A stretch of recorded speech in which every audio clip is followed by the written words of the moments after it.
사사기 강의 18번째 시간으로 은밀한 욕망이 가져온 결과라는 제목으로 말씀을 보겠습니다. 인간이란 존재는 욕망이 없이는 사실 살 수 없습니다. 먹고 싶고 자고 싶고 또 사람들과 만나고 싶고 또 놀고 싶고 인정받고 싶고, 여러분, 이러한 욕망들 사실 모두가 하나도 없다면 그 사람은 건강한 상태가 아니라 아주 건강하지 않은 상태죠. 이러한 기본적인 욕망이 난 하나도 없다라고 하는 사람들은 아마 깊은 우울증에 빠져 있을 확률이 높습니다. 우울증에 걸리면 아무것도 하고 싶지 않고 바로 모든 욕망이 사라진 것 같은 상태가 되거든요. 물론 이런 욕망이 과대하게 한 사람을 지배하고 또한 이런 육적 욕망에 사로잡혀 있더라도 문제가 되겠지만, 대부분의 사람들은 이런 욕망에 사로잡혀 있기보다는 바로 이런 욕망보다 더 은밀하고 감추어진 욕망에 영향을 받는 경우가 많이 있습니다. 사실 인간은 모두 다 남에게 드러나기를 꺼려하는 그런 은밀한 욕망들이 있죠. 물론 그 욕망이 드러났을 때 모두가 놀랄 만한 그런 욕망을 가지고 있는 그런 사람들도 있습니다. 예를 들면 남자인데 여자가 되고 싶은 욕망을 가지고 있다거나, 여자인데 남자가 되고 싶은 욕망을 은밀히 가지고 있는 사람들이 가끔씩 있죠. 그런데 사실 이런 욕망은 성 정체성이 혼란이 온 그런 상태죠. 자신도 이것이 일반적으로 받아들여지지 않는다고 생각해서 감추는 경우가 굉장히 많이 있습니다.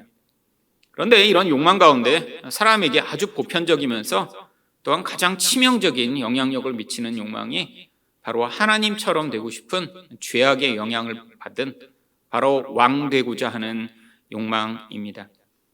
여러분, 왕이 된다는 것이 무엇인가요? 내 마음대로 인생을 살아가고자 하는 마음이죠. 내가 하고 싶지 않은 것은 하나도 하지 않고 내가 원하는 것만을 하고자 하는 마음입니다. 사실 이 마음이 가장 보편적으로 또 강하게 드러난 때가 언제죠? 아기들입니다. 여러분, 아기들은 그래서 어떤 것들을 가르치는 것이 아주 힘들죠. 다 자기가 원하는 것만 하고자 하고, 그래서 자기 원하지 않는 것을 하게 되면 울거나 땡깡을 피는 일들이 많이 있죠. 그런데 이 왕되고자 하는 욕망이 결국 모든 사람들에게 내재화되면서 결국 우리가 사회에서 살아가기 위해 감추고 살아가고 있지만, 인간의 마음의 근원에는 모두가 내 마음대로 살고 싶다라고 하는 그 욕망을 가지고 있습니다. 그런데 이 욕망을 누군가 노골적으로 표출하는 경우가 있죠. 그러면 어떻게 되나요? 주변 사람들이 다 그 사람을 견제하기 마련입니다. 한 사람이 왕처럼 되면 주변 사람들은 결국 그의 노예가 되어야 되는 상황이 너무 빤하거든요. 결국 이런 사람들의 견제 때문에 기드온은 사람들이 당신이 왕이 되어주세요라고 요청했지만 8장 23절처럼 기드온이 그들에게 이르되 내가 너희를 다스리지 아니하겠고 나의 아들도 너희를 다스리지 아니할 것이요 여호와께서 너희를 다스리시리라 하니라. 결국 기드온은 자기 내면의 이 은밀한 욕망을 이렇게 왕이라는 타이틀을 가지고 실제로 행했을 때 사람들이 그것을 견제하고 또한 자기가 어떤 책임을 져야 할 것이 두렵기 때문에 자기는 왕이 되지 않겠다라고 선언을 했습니다. 근데 문제는 그 안에 이 왕 되고자 하는 열망이 너무나 강렬했다는 것이죠. 여러분, 결국 이 기드온은 말로는 왕이 되지 않겠다고 했지만 실제의 삶은 왕처럼 살았습니다. 70명의 아들을 낳는 그런 많은 여인을 거느리고 자기 하렘을 만들었고요. 또한 금 에봇을 만들어 사람들이 자신에게 와서 영적 지도를 구하도록 만들어서 이스라엘 전체를 자기가 좌지우지하는 영향력을 미쳤죠. 그리고 이 기드온의 왕 되고자 하는 열망이 얼마나 강렬한지를 결국 아비멜렉이라고 하는 첩의 아들을 낳아 나의 아버지가 왕이다라는 이름을 붙여서 사실을 아무도 알지 못하는 곳에서는 내가 왕이야 라고 스스로 그 아들을 보며 기억할 수 있도록 했습니다. 결국 이 아비멜렉이라는 존재는 어떤 존재인가요? 이 아버지의 왕 되고자 하는 열망이 집약된 그런 욕망의 그런 똘똘 뭉친 그런 존재였죠. 그런데 인간이 이렇게 왕 되고자 하는 열망이 강하게 되면 어떻게 되나요? 결국 파괴적인 결과를 가져오게 됩니다. 그렇다면 은밀한 욕망의 결과는 무엇인가요? 첫 번째로 가정이 파괴됩니다. 1절 말씀입니다. 여룻바알의 아들 아비멜렉이 세겜에 가서 그의 어머니 형제에게 이르러 그들과 그의 외조부의 집의 온 가족에게 말하여 이르되, 지금 이 기드온이 이미 죽은 상태였고요. 그리고 아마 아비멜렉 또한 이렇게 다른 곳에 있다가 이 자기 가족들에게 돌아간 것처럼 보입니다. 그런데 그들에게 가서 무엇을 이야기하나요? 2절 말씀이죠. 청하노니 너희는 세겜의 모든 사람들이 귀에 말하라. 여룻바알의 아들 70명이 다 너희를 다스림과 한 사람이 너희를 다스림이 어느 것이 너희에게 나으냐. 또 나는 너희 고륙임을 기억하라 하니. 지금 이 아비멜렉은 이 처가 쪽으로만 이 세겜 사람들의 혈통을 가지고 있습니다. 바로 이 기드온이 이 아비멜렉의 어머니를 자기 아내로 삼지 않았던 이유는 그 여인이 바로 세겜 출신의 이방인이었기 때문이죠. 그런데 가서 이야기를 합니다. 지금 이 기드온의 아들들이 너희를 다스릴 텐데 내가 너희를 다스리는 게 훨씬 낫지 않겠냐? 나는 너희 혈육이니까 라고 이야기를 하죠.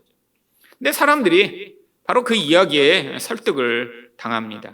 3절 말씀입니다. 그의 어머니 형제들이 그를 위하여 이 모든 말을 세겜의 모든 사람들이 귀에 말하며 그들이 마음이 아비멜렉에게로 기울어 이르기를 그는 우리 형제라 하고. 아니 왜 이 아비멜렉의 말에 이들이 동화된 것일까요? 결국 이렇게 가까운 사람이 높은 자리에 올라가면 그들 또한 혜택을 누릴 수 있기 때문이죠. 그럼 고대에 어떤 한 사람이 권력의 자리를 갖게 된다는 것은 결국 그 가문의 모든 사람들이 그 권력을 나눠 갖는 그런 혜택을 누릴 수 있다는 것을 의미했습니다. 결국 이들이 왜 동의했나요? 결국 이 아비멜렉이 이스라엘이 왕이 되면 우리 또한 다 중요한 자리를 차지할 수 있다라고 지금 생각했기 때문이죠. 결국 이들이 이 일을 성취하기 위해 돈을 주고 용병을 고용합니다. 4절 말씀입니다. 바알불이 신전에서 은 70개를 내어 그에게 주매 아비멜렉이 그것으로 방탕하고 경박한 사람들을 사서 자기를 따르게 하고. 이 세겜 사람들이 믿고 의존하던 바로 신은 바알브릿이었습니다. 이 바알 신은 지역마다 다른 이름을 붙여서 그 지역에 토착화된 그런 신앙이 되었거든요. 이 바알이라고 하는 신에 브릿이라고 하는 이름을 붙여서 바로 그 세겜 지역에서 그들을 섬기던 신을 의미하죠. 근데 그 신전에 가서 은을 가져다가 이런 용병들을 고용합니다. 그런데 어떤 사람들을 돈을 주고 샀나요? 방탕하고 경박한 사람들을 샀다라고 이야기합니다. 이 방탕하다라는 단어는 폭력적이라고 하는 뜻을 번역한 것이고요. 경박하다라고 하는 것은 머리가 텅 비어있는 사람이라는 뜻입니다. 합쳐보면 어떤 종류의 사람인가요? 굉장히 폭력적인데 머리에 든 거 아무것도 없는 그런 무식한 사람들이요. 이 사람들을 어떤 목적이 아니라 돈만 주고 사면 얼마든지 폭력적인 일을 행할 수 있는 그런 종류의 사람들이죠. 이들을 동원해 무엇을 했나요? 5절 말씀입니다. 오브라에 있는 그의 아버지 집으로 가서 여룻바알의 아들 곧 자기 형제 70명을 한 바위 위에서 죽였을 때 다만 여룻바알의 막내 아들 요담은 스스로 숨었으므로 남으리라. 여러분 얼마나 비참한 일이 갑자기 벌어졌나요? 여러분 이 기드온이 낳은 70명의 아들 가운데 한 명 빼고 한 자리에서 다 죽여버립니다. 여러분 이 형제들이 얼마나 큰 공포를 경험했으며 또한 두려움에 떨었을까요? 그리고 절반의 피만 섞이긴 했어도 사실 다 자기 형제들이에요. 같은 아버지에게 낳은 자식들입니다. 근데 자기 형제들을 이렇게 비참하게 죽여버린 것이죠. 왜 아비멜렉이 이렇게 자기 형제들을 정말 집단으로 살해하는 그런 무서운 일을 저지른 것일까요? 사실 내면적으로 깊은 상처를 가지고 있었기 때문이죠. 어떤 상처요? 자기만 첩의 아들이거든요. 여러분 이 기드온의 아내들로부터 낳은 아들들은 사실 다 왕자들처럼 살았겠죠. 아버지가 가지고 있는 그 힘, 재력을 가지고 아마 전부 그 나라에서 왕처럼 자기의 영향력을 미치며 살았을 것입니다. 근데 이 아비멜렉은요, 첩의 아들이라 그럴 수 없었죠.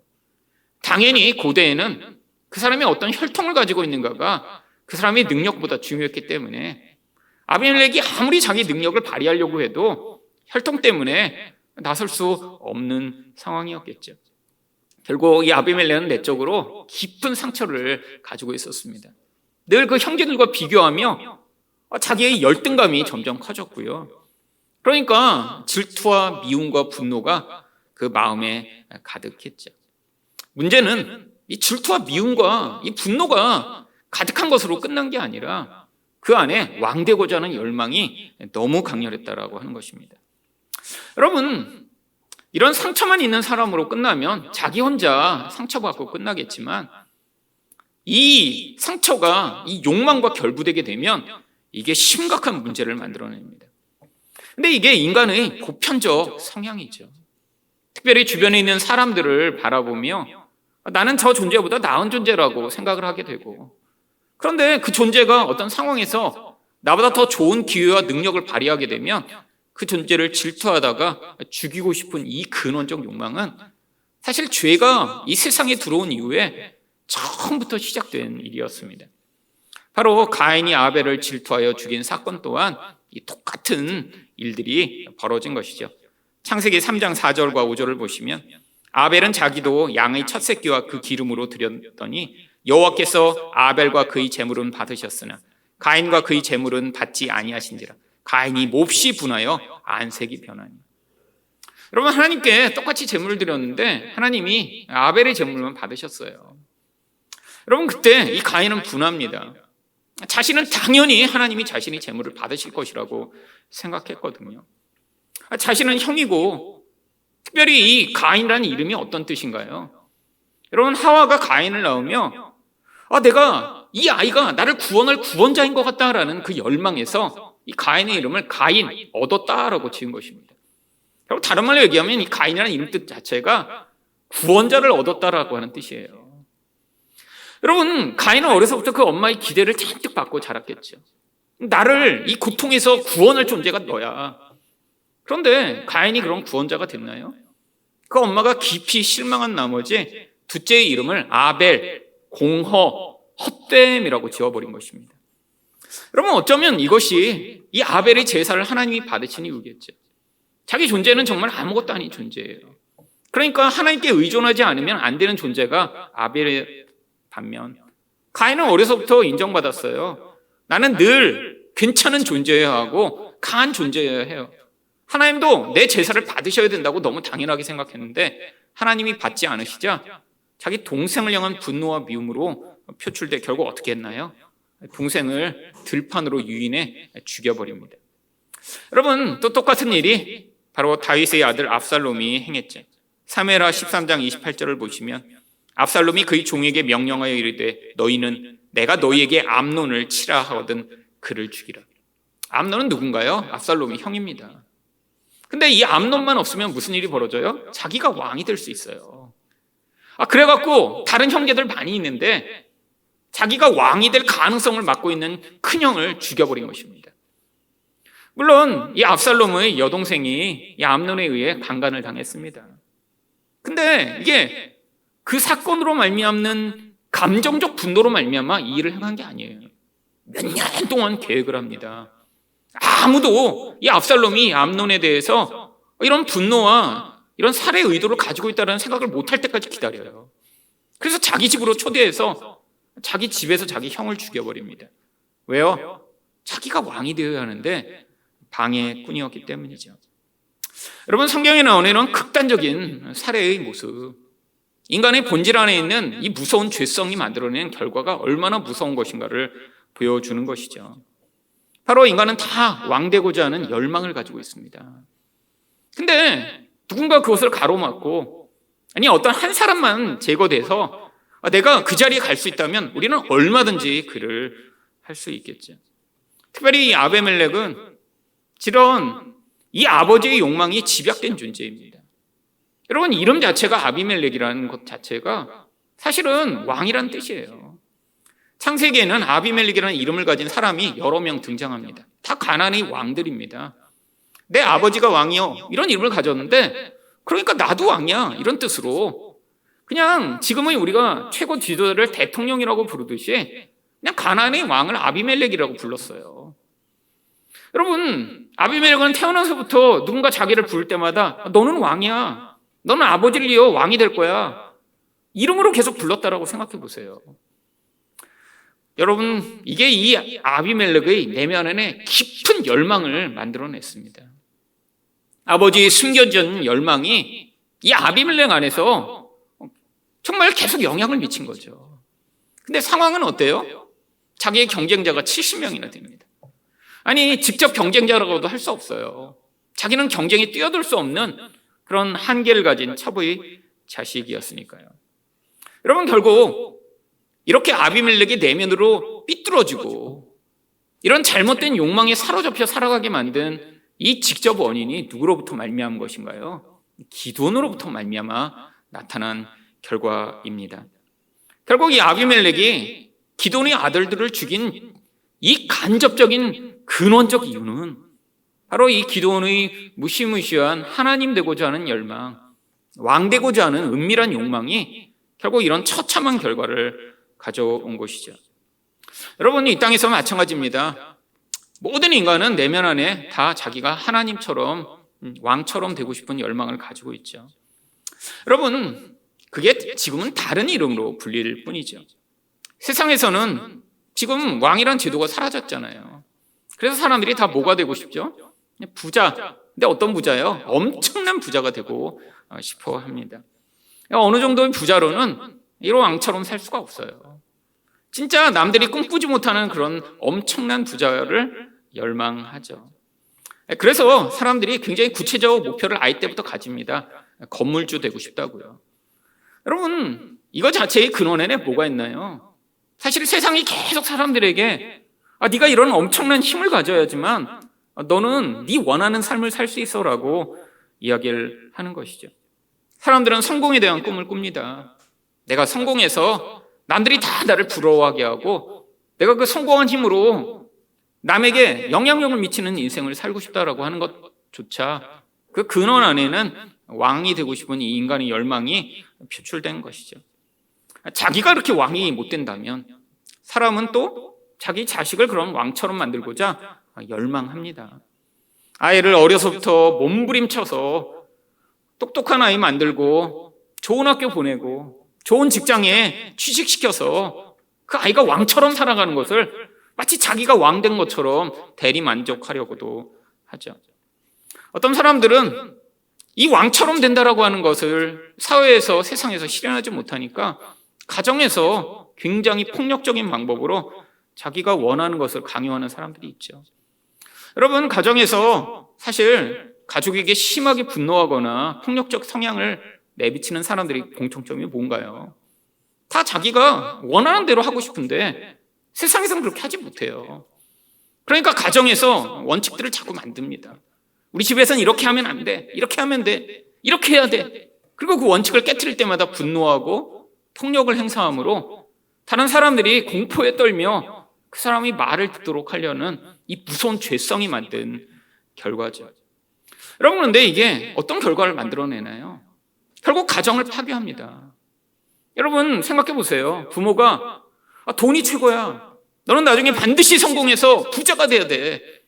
여러분, 아이 때부터 아이를 그렇게 가르친다고 생각해 보세요. 물론 그중에 부자가 될 만한 아이도 있겠죠. 근데 늘 소수잖아요. 대부분의 아이들은 성장해 어떻게 되나요? 그렇게 꿈꾸는 부를 갖지 못하게 될 때 평생 열등감에 살아가며 결국 마음 깊숙한 곳에서 분노와 미움과 질투를 가지고 살아가겠죠. 아비멜렉 같은 모습이 되어버리는 거예요. 만일에 부모가 어떤 원칙을 너무 강요해서 그걸 깨트릴 때마다 자녀를 벌하고 혼내고 폭력적인 모습을 보인다고 생각해 보세요. 그 자녀는 그 부모가 있을 때는 엄청 두려워하며 그 말을 들으려고 하겠죠. 근데 그 내면 안에는요, 깊이 상처를 받고 그 부모가 보였던 폭력보다 더 무서운 폭력적 경향을 나타내게 됩니다. 여러분, 너무 좁은 틀을 가지고 아이들을 몰아넣는 경우나 아니면 아무 틀도 없이 아이들을 방치하는 경우나 똑같이 나쁜 결과를 만들어요. 여러분, 너무 좁은 틀을 가지고 이건 안 돼, 저건 안 돼 맨날 간섭하는 부모 밑에 자라면 아이들이 조금만 그 틀이 어긋나면 불안해서 견디지 못합니다. 그런 아이들이 나중에 강박장애라고 하는 장애에 시달리죠. 여러분, 강박장애에 걸린 사람들을 만나보셨나요? 인생의 모든 것에 자기가 스스로 틀을 부여합니다. 제 고등학교 때 친구가 그랬거든요. 교문에 딱 들어오면 그때서부터 저희 교실이 있는 건물에 들어가기까지 걸음수를 세기 시작해요. 꽤 멀었거든요. 한 500걸음 정도 됐던 것 같아요. 근데 걸어오다가 자기가 정해놓은 숫자보다 그게 못 미쳐서 너무 멀리서 멈췄어요. 그럼 거기서 한참을 고민하다 넓이뛰기를 뛰는 거예요. 왜냐하면 그 숫자의 복도에 들어가야 되는데. 여러분, 근데 그게 맨날 딱 맞나요? 그러니까 어떤 날은 너무 남아요. 그럼 다시 돌아가요. 그래서 현관문 그 교문부터 다시 걷기 시작합니다. 하나, 둘, 셋, 넷. 우리들이 보면서 야, 그냥 들어와. 근데 안 된대요. 자기가 정해놨대요. 이 걸음에 반드시 여긴 들어가야 된다고. 복도에 있는 금을 절대로 밟지 않습니다. 항상 보면서 그 금만 넘어가요. 옆에서 보면 정말 답답해서 미칠 것 같아요. 모든 게 그렇죠. 연필도 삐뚤어지면 안 되고. 여러분, 결국 같이 사는 사람은 견딜 수 없습니다. 결국 결혼을 했는데 1년 만에 이혼하더라고요. 여러분, 근데 그 원인이 뭔가요? 부모가 집에서 너무 좁은 틀을 가지고 계속해서 혼내고 넌 이렇게 해야 돼, 이렇게 해야 돼 했던 결과죠. 근데 또 반대의 경우도 많이 있습니다. 부모가 아무 틀을 제시하지 않아요. 다 네가 원하는 대로 해. 여러분, 아이가 원하는 것이 항상 무엇인가요? 내가 원하는 대로 왕처럼 되고 싶어 하는데 그것들을 틀을 주지 않는 거예요. 중요한 틀은 반드시 지키도록 해야죠. 싸우더라도. 근데 아무 틀을 안 주면 아이가 어떻게 되나요? 이 왕되고자 하는 무서운 심성이 절제되지 않은 채로 그 존재를 지배하기 시작하면서 나중에는 어떤 규칙도 지키지 않는 아이가 되어버립니다. 아니, 부모뿐 아니라 사회적 규칙도 안 지켜요. 이제 누군가 넌 이렇게 해야 돼 라고 하면 그때 어떻게 하나요? 분노하기 시작하고 폭력적인 성향을 보이기 시작하죠. 여러분, 인간은 어떤 방식으로도 죄인이지만 그래도 어느 정도 사회생활을 할 수 있을 정도의 건강한 틀을 만들어줘야 되는데 여러분, 참 어려운 거죠. 근데 문제는 무엇인가요? 이 부모가 왕되고자 하는 이 강한 열망을 이런 다양한 방식으로 자녀에게 표출하게 되면 이 자녀는 아비멜렉과 같은 존재가 될 확률이 아주 높다라고 하는 것입니다. 결국 하나님처럼 되려고 하는 이 죄성이 결국 가정을 스스로 파괴하는 결과를 만들어내는 것이죠. 두 번째로 은밀한 욕망의 결과는 무엇인가요? 공동체가 파괴됩니다. 6절 말씀입니다. 세겜의 모든 사람과 밀로 모든 족속이 모여서 세겜에 있는 상수리나무 기둥 곁에서 아비멜렉을 왕으로 삼으니라. 여러분, 아비멜렉이 이스라엘 전체의 왕이 된 것은 아닙니다. 여기 보면 세겜과 밀로의 족속이라고 성경이 나오고요. 이들은 이 가나안 지역에 그때까지 살고 있던 이방 민족이었죠. 결국 이 아비멜렉은 이 지역에서 이제 세를 확장하기 시작해서 결국 자기 아버지의 집과 모든 지역에 영향을 미치려고 이제 여기서부터 시작을 한 것입니다. 근데 왜 세겜 사람과 밀로 사람들이 아비멜렉을 왕으로 삼았을까요? 여러분, 이 아비멜렉은 원래 왕이 되면 안 되는 존재예요. 여러분, 지도자 가운데 내면에 상처가 이렇게 많고 욕망이 강력을 하는 사람은 지도자가 되면 안 되는 사람입니다. 왜죠? 이 상처는 반드시 다른 사람에 대한 보복과 폭력성으로 나타나게 되어 있고요.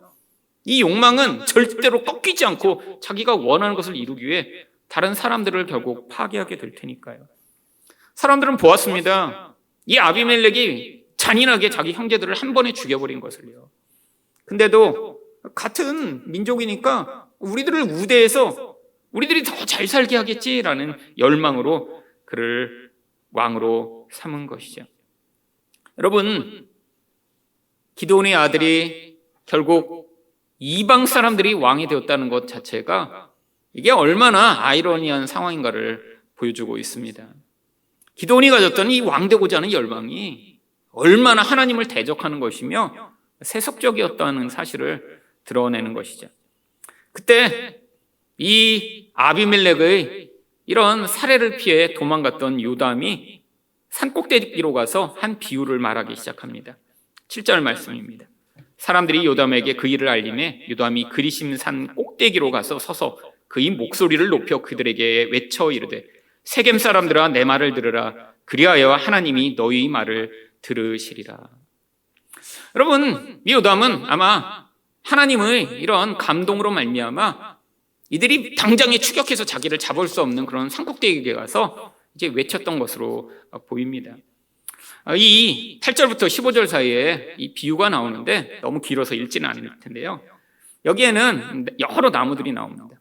이 나무들이 모여서 왕을 삼자고 서로 이제 이야기를 한 거예요. 그래서 감람나무에게 맨 처음 가서 요청합니다. 야, 네가 이런 아름다운 기름을 만들고 하나님을 영화롭게 하니 네가 왕이 되죠. 그랬더니 감람나무는 싫다고 그래요. 나는 내 할 일이 있는데 나는 왕 되기 싫어. 무화과나무에게 요청합니다. 그랬더니 무화과나무도 싫대요. 그래서 포도나무에게 요청했더니 포도나무도 싫대요. 이 나무들은 다 유익한 나무들이죠.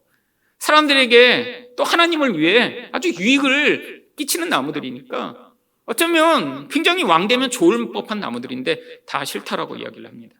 그랬더니 더 이상 이제 왕을 삼을 만한 나무가 없어서 그런지 이제 가시나무에게 요청합니다. 14절과 15절입니다. 이에 모든 나무가 가시나무에게 이르되 너는 와서 우리 위에 왕이 되라 하매 가시나무가 나무들에게 이르되 만일 너희가 참으로 내게 기름을 부어 너희 위에 왕으로 삼겠거든 와서 내 그늘에 피하라. 그리하지 아니하면 불이 가시나무에서 나와서 레바논의 백향목을 사를 것이니라 하였느니라. 여러분, 가시나무는 쓸모가 사실 불태워서 불쏘시개로 쓰는 용도밖에 없어요. 열매를 만들지도 못하죠. 근데 이 가시나무를 잘라서 불쏘시개로 쓰면 그런 용도로는 쓸 수 있는 거예요. 그래서 이 비유를 지금 집어넣어 성경에서는 이 가시나무에 불이 붙은 것을 심판을 상징하고 있습니다. 결국 너가 전체를 태우는 심판이 될 거라고 지금 이 요담이 이야기를 하고 있는 것이죠. 이게 무엇을 비유한 것인가요? 16절에 보시면 이제 너희가 아비멜렉을 세워 왕으로 삼았으니 너희가 행한 일이 과연 진실하고 의로우냐? 이것이 여룹바알과 그의 집을 선대함이냐? 이것이 그의 속리 행한 대로 그에게 보답함이냐? 아니, 기도으로 말미암아 이렇게 큰 혜택을 누리고 가나안에 있는 세겜과 이 밀로 사람들도 사실 이 미디안의 그 압제로부터 지금 자유를 얻어 지금 평안을 누리고 있었거든요. 근데 이렇게 다 죽여버리고 이렇게 하는 것이 지금 진짜 선대하는 거냐? 너희는 보응을 받을 거다라고 요담이 이야기를 한 것이죠. 결국 20절에서 이들이 행한 이 일로 말미암아 하나님이 이들을 심판하실 것을 요담이 이렇게 선포합니다. 그렇지 아니하면 아비멜렉에서 불이 나와서 세겜 사람들과 밀로의 집을 살을 것이요 세겜 사람들과 밀로의 집에서도 불이 나와 아비멜렉을 살을 것이니라. 악인들이 서로 다 불태워서 서로 심판당하고 죽게 될 것이다라고 이야기를 합니다. 여러분, 이 요담의 예언이 바로 이 9장 하반부에 그대로 이루어집니다. 이것을 보면 이 요담이 그냥 비유를 한 것이 아니라 하나님의 감동으로 앞으로 일어날 일들을 선포하게 된 것이죠. 결국 어떻게 됩니까? 이 아비멜렉도 나중에 죽임을 당하는데요. 결국 이 아비멜렉이 또 자기 부족 사람들을 다 죽여요. 서로 죽이면서 난장판이 돼버립니다. 한 마을과 지역 전체가 다 초토화가 돼버리고요. 결국 공동체가 완전히 다 사라져버리는 비참한 결국을 맞이합니다. 성경에 왜 이런 이야기를 써놓은 것인가요? 인간의 왕되고자 하는 이 무서운 열망이 한 가정을 파괴할 뿐 아니라 결국에는 모든 사람들을 주변의 사람들까지 다 파괴하는 이런 악하고 비참한 결국을 만들어낼 것임을 보여주는 것이죠. 여러분, 우리 또한 우리 안에 이런 하나님처럼 되고 싶은 이 죄성이 이런 방식으로 표출되기 시작할 때 결국 이런 참혹한 결과가 나타날 수밖에 없습니다. 여러분, 우리 또한 다 왕되고 싶거든요. 가정에서 그래서 내 말만 들어야 돼. 여러분, 혹시 싸우고 계시지 않나요? 누군가 내 말을 안 들으면 그래서 분노하고 미워하고 폭력적인 말과 행위를 함으로 다른 사람이 내 말을 듣도록 하기 위해 그런 무서운 행위를 하고 계신 것은 아닌가요? 정말 그게 복음을 위한 길이며 정말 그게 하나님 나라를 위한 것이면 정말 싸우셔야죠. 아니, 난 예수 안 믿겠다라고 하면 정말 붙들고 예수 믿도록 끝까지 애쓰고 싸우셔야죠. 근데 많은 사람들이 아주 사소하고 말도 안 되는 것 가지고 싸우고 우기고 화내고 서로를 미워하고 관계가 깨집니다. 이 원인이 뭐예요? 내 말을 들어야 돼. 내가 원하는 대로 해. 라고 하는 이 무서운 죄성이 가장 가까운 사람에게 파괴적으로 영향을 미치는 것이죠. 여러분, 이 죄악이 하나님 앞에서 다뤄지지 않으면 결국 비참한 인생이 나타날 수 있습니다. 자기는 기도원처럼 편안하게 살다 끝날 수 있어요. 근데 그 결과는요, 결국 그 자손 대대로 그 비참한 죄악의 영향력이 그 가정을 파괴하고 결국 그 한 사람으로 말미암아 공동체까지 파괴되는 무서운 결과가 나타나겠죠. 여러분, 다른 무슨 욕망보다 우리 안에 있는 이 왕되고자 하는 욕망을 하나님 앞에 회개하며 그것들을 벗어날 때 결국 하나님이 우리를 통해 우리 가족뿐 아니라 여러분이 존재하는 모든 공동체, 모든 사람에게 그 하나님 나라의 아름다운 결과를 미치게 하나님이 은혜를 베풀어 주실 것입니다.